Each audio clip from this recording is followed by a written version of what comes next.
10 WWE wrestlers who ruined themselves with a new look. Number 10. Sheamus.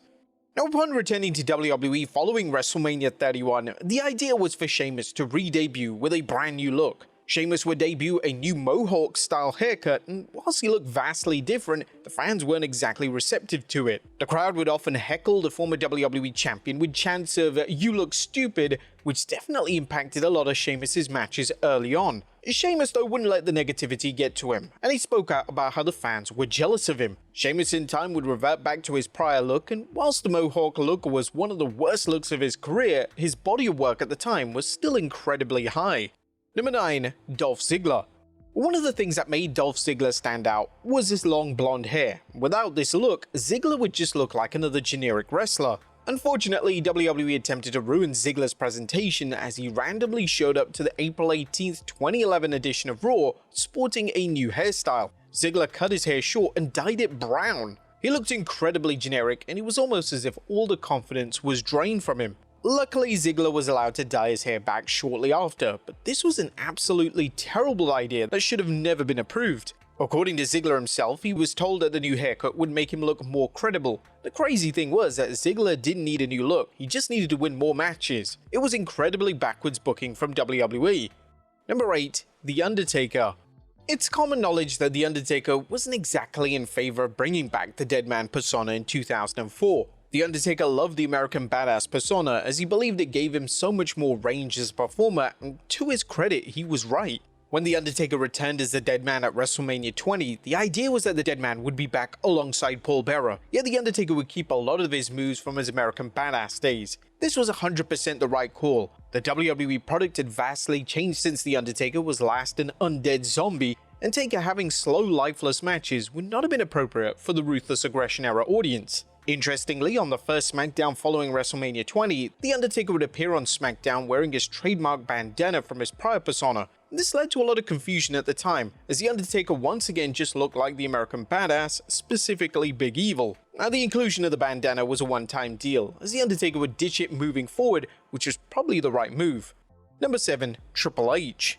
In 2025, it's hard to imagine Triple H with any other haircut than being completely bald. However, when the game first cut his hair in late 2012, the look he went for looked terrible. The game had yet to embrace being bald, and he had this short style haircut which didn't suit him whatsoever. Triple H would keep this look for some time, and it just felt weird and off. In relation to why the former WWE champion cut his hair in the first place, this is what he had to say during an interview with the Morning Buzz. "I just couldn't wait for the time when I could finally get rid of it. It's the weirdest thing. To me, it wasn't that big of a deal, and I didn't really put that much thought into it. But then I literally did it in the morning, drove to the office, there was a couple of people outside. I took a few pictures as I was walking in and went inside. I got upstairs, it wasn't even 10 minutes later, and someone came up, 'Dude, you're all over TMZ that you cut your hair.' By the time 2014 rolled around, the game would firmly embrace the bold look, and it looked fantastic on him.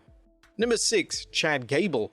A collective groan heard around the world was when it was reported that Chad Gable was going to turn into Shorty G was palpable. This now infamous gimmick was forced on Gable's height and nothing else. The gimmick was evidently designed to make Vince McMahon laugh, and it was never going to get Gable over on the main roster. To represent the gimmick change, Gable would debut hideous new ring attire which made him look ridiculous, and now he looked like a defined comedic character. According to Gable, during an appearance on After the Bell, he saw the gimmick change as an opportunity. "When I finished King of the Ring, it was explained to me that this was the direction we were going. I'm not the type of guy that's going to go in, ask for an opportunity, and when given it, complain about it. That's not my philosophy on life. I got my opportunity. Is it the perfect situation? No." I did continue on by saying, in amateur wrestling, me being short was not the thing because I was on a team with 55, 60 kilo guys who were not even 5 foot. I was on the taller end. It was fine, I got the opportunity I asked for, but it started going off the rails when I was doing segments with guys that I'm taller than. I'm gonna try and give it every ounce of energy I have because I'm committed to this.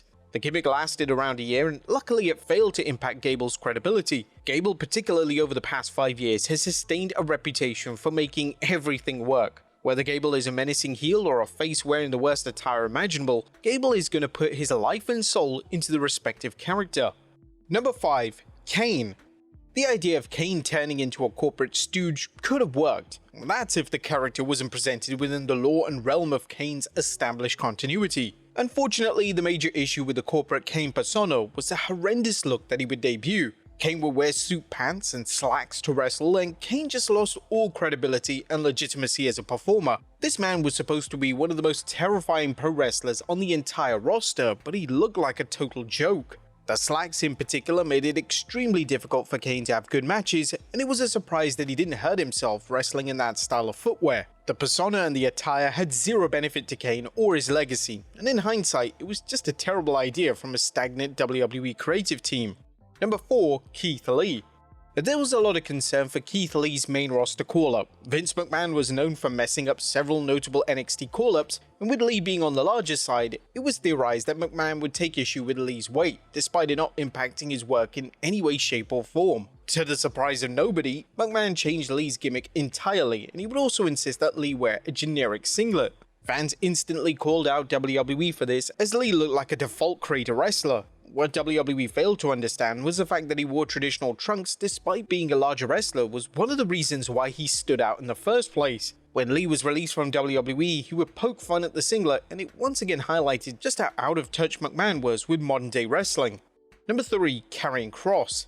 Similarly to Keith Lee, Karrion Kross was another name that was massively let down by an appearance change upon debuting on the WWE main roster. Kross would debut new attire which would feature a bizarre borderline comedic helmet during his entrance and then suspenders for his in-ring attire. Fans loathed this attire choice as Kross looked like a complete joke and it was impossible to even take him seriously. Kross quite rightly took issue with the attire, and he would discuss this during an appearance on the Two-Man Power Trip podcast. What I was told was this was going to be an upgraded version of what I was previously doing in NXT. Upgraded. A bigger and better version of what I did. And they said they wanted to give me new music and they wanted to switch up my entrance a little bit. And then we got to this mock-up of this outfit and it looked cheap and horrendous. And I said, surely this is just a concept. This is not what they're actually trying to manufacture or engineer, because this is a billion-dollar company and this looks like trash. Surely enough, the day came and we got the costume. And it was like, boy, I don't know about this. Now, thankfully, when Triple H would bring Kross back in 2022, this horrific attire would be nowhere to be seen.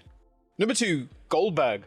Goldberg mainly went between two attires during his pro wrestling career. When Goldberg was in WCW, he would wear traditional black trunks, and this attire was perfect for his no-nonsense persona. In WWE, he would opt for a slightly longer trunks with a white trim, and whilst fans preferred the black, the attire variation was still solid. Unfortunately, in 2021, Goldberg decided to debut a new look for his Royal Rumble match versus Drew McIntyre, and the attire made fans question what on earth Goldberg was even thinking. Goldberg would debut baggy black shorts, and all the aura had evaporated the moment Goldberg was seen on camera with the new look. They were a terrible fit, and it looked like Goldberg had just woken up to take the dog outside for a walk. Now, it was reported that the attire was worn because the Hall of Famer didn't have enough time to prepare for the match, but was this really the best option?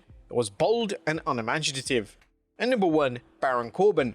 When Baron Corbin took on the authoritative role in WWE, WWE's bold idea was to have Corbin wrestle in a shirt and suit pants, just like corporate Kane. Corbin looked ridiculous in this attire and it made no sense. Just because Corbin had power backstage in kayfabe, why did he need to wrestle in the most uncomfortable attire imaginable? It was like WWE needed to remind fans of Corbin's gimmick at all times. The shocking thing was, Corbin wore this dreadful attire to retire Kurt Angle at WrestleMania 35, which is a fact that still bewilders fans several years later. But this wasn't the only new look that Corbin would debut that was hated by the audience. The October 17th, 2022 edition of Raw saw Corbin and JBL come to the ring ahead of Corbin's match with Dolph Ziggler. But fans weren't talking about Corbin and JBL's partnership, all they could focus on was the horrendous attire that Corbin was wearing. Corbin was wearing long pants and a vest, but the color scheme was black and cream. This was the worst attire on the roster at the time, and thankfully it was just a one-time deal.